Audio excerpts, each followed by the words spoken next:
Good morning, आप देख रहे हैं मनी मॉर्निंग। मैं हूं मीनू शर्मा। स्वागत है आपका पर्सनल फाइनेंस खबरों के इस खास बुलेटिन में, जहां हम लेकर आते हैं आपके लिए आपकी जेब और जिंदगी से जुड़ी खास खबरें। तो चलिए फटाफट शुरू करते हैं आज का बुलेटिन। सेबी ने गलत तरीके से बिक्री रोकने के लिए उठाया कदम। अल्टरनेटिव इन्वेस्टमेंट फंड से निवेशकों को डायरेक्ट प्लान का विकल्प देने को कहा। सेबी ने कमीशन के लिए चरणबद्ध मॉडल शुरू करने का दिया निर्देश। किसी भी निवेशक को स्कीम से बाहर निकलने के लिए दिशा निर्देश किए गए जारी। डायरेक्ट प्लान से जुड़ा इंफ्रास्ट्रक्चर 1 मई से होगा लागू। केंद्र सरकार ने जनरल पीएफ पर फिर नहीं बढ़ाई ब्याज दर। लगातार 14वीं तिमाही में नहीं हुआ ब्याज दर में कोई बदलाव। सरकार ने अप्रैल जून तिमाही के लिए जीपीएफ पर बिना बदलाव पुरानी ब्याज दरों को किया लागू। सरकारी कर्मचारियों को मिलती है जनरल प्रोविडेंट फंड में योगदान करने की सुविधा। वित्त मंत्रालय हर तिमाही करता है जीपीएफ पर ब्याज दर में संशोधन। स्काईमेट के बाद भारतीय मौसम विज्ञान विभाग ने जारी किया पहला मानसून का अनुमान। स्काईमेट से अलग है आईएमडी का अनुमान। मौसम विभाग ने की इस साल मानसून सामान्य रहने की भविष्यवाणी। स्काईमेट की तरह आईएमडी ने भी जताई इस साल अल नीनो की आशंका। अल नीनो की वजह से मानसून में कम बारिश होने की बढ़ जाती है संभावना। जीरे की कीमतें पहुंची आसमान पर। इस वजह से मसालों की महंगाई और ज्यादा भड़कने की है आशंका। देश की सभी प्रमुख जीरा मंडियों में भाव ने छुई नई ऊंचाइयां। राजस्थान की जोधपुर मंडी में भाव पहुंचा 46,600 रुपए प्रति कुंटल। गुजरात की ऊंझा मंडी में भाव पहुंचा 45,000 रुपए कुंटल। मंडियों में भाव ज्यादा होने की वजह से जीरे का थोक भाव भी बढ़ रहा है।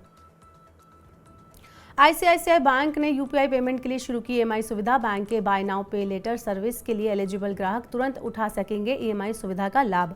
अपनी तरह की पहली सुविधा लाखों बैंक ग्राहकों को पहुंचाएगी फायदा। ग्राहक मर्चेंट क्यूआर कोड स्कैन कर ईएमआई सुविधा के साथ आसानी से कर पाएंगे खरीदारी।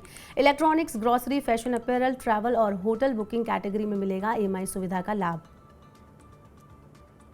उत्तर प्रदेश में रोडवेज बसों ने सफर करना हुआ महंगा। रोडवेज बसों का किराया 4 रुपए तक बढ़ा। नोएडा डिपो से उत्तर प्रदेश और उत्तराखंड के तमाम शहरों के लिए चलने वाली बसों का किराया बढ़ा। एनएचएआई के टोल टैक्स बढ़ाने की वजह से बढ़ा है बसों का किराया। नोएडा से बरेली का किराया 417 रुपए से बढ़कर हुआ 421 रुपए। नेशनल स्टॉक एक्सचेंज ने निवेशकों को किया आगाह। गारंटी शुदा रिटर्न का लालच देने वाले डब्बा ट्रेडिंग कारोबार से रहें दूर। डब्बा ट्रेडिंग शेयरों में कारोबार करने का है एक अवैध तरीका।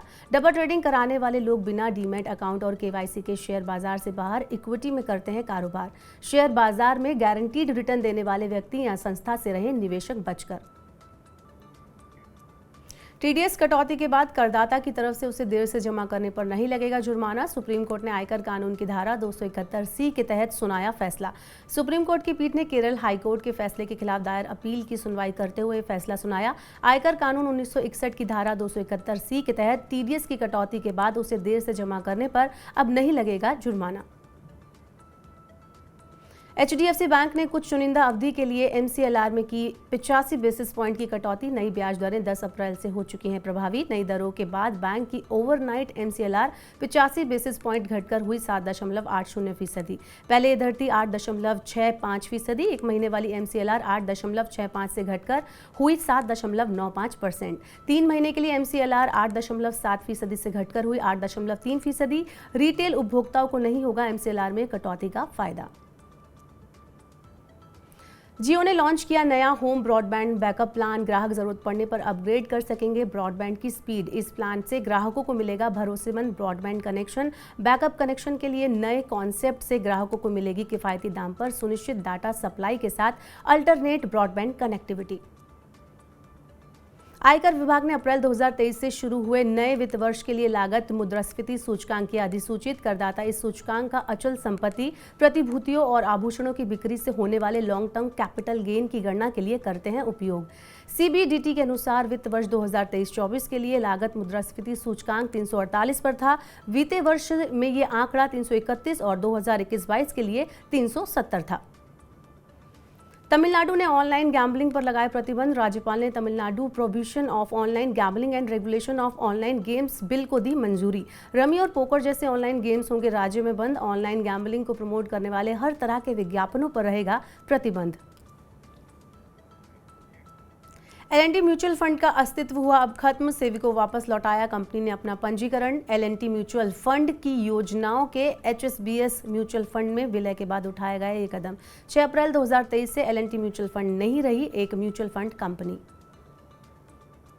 बाजार नियामक सेबी के शिकायत निपटान प्लेटफॉर्म स्कोर्स के जरिए मार्च में 2838 शिकायतों का किया गया निपटारा। सेबी ने बताया मार्च की शुरुआत में लंबित थी 2241 शिकायतें।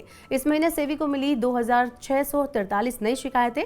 निवेश सलाहकार, शोध विश्लेषक, अधिग्रहण और पुनर्गठन से जुड़ी थी शिकायतें। लग्जरी कार खरीदने वालों के लिए एक बुरी खबर है। ऑडी ने 1 मई से की अपने कुछ मॉडल्स के दाम बढ़ाने की घोषणा। ऑडी Q3 और Q3 स्पोर्टबैक की कीमत 1.6% बढ़ेगी। कंपनी ने सीमा शुल्क और उत्पादन लागत में बढ़ोतरी होने की वजह से दाम बढ़ाने का लिया फैसला। कंपनी 1 अप्रैल से Q8 सेलिब्रेशन R, S5 और S5 की कीमतों में कर चुकी है 2.4% की बढ़ोतरी। तो मनी मॉर्निंग में आपसे विदा लेने से पहले देते हैं आपको एक जरूरी जानकारी। अगर आपके मन में भी म्यूचुअल फंड को लेकर कोई सवाल है तो आज दोपहर 2 बजे देखना ना भूले हमारा लाइव शो हेलो मनी 9 मेरा सवाल है, जहां हमारे एक्सपर्ट प्रवलीन वाजपेयी देंगे आपके म्यूचुअल फंड रिटायरमेंट के बाद कैसे करें बचत जैसे तमाम सवालों के जवाब। अपना सवाल हमें आप व्हाट्सएप कर सकते हैं। स्क्रीन पर आपको नंबर दिख रहा होगा 9311121874 पर। आप सवाल पूछने के लिए अपना नाम, शहर का नाम लिखना बिल्कुल ना भूलें। तो आज के बुलेटिन में बस इतना ही। अपने काम की जरूरी खबरें और महत्वपूर्ण खबरें देखने और समझने के लिए हमारे YouTube चैनल को सब्सक्राइब करें। पर्सनल फाइनेंस से जुड़े खास कार्यक्रम देखने के लिए मनी 9 के ऐप को जरूर डाउनलोड कर लें। बने रहिए मनी 9 के साथ। नमस्कार।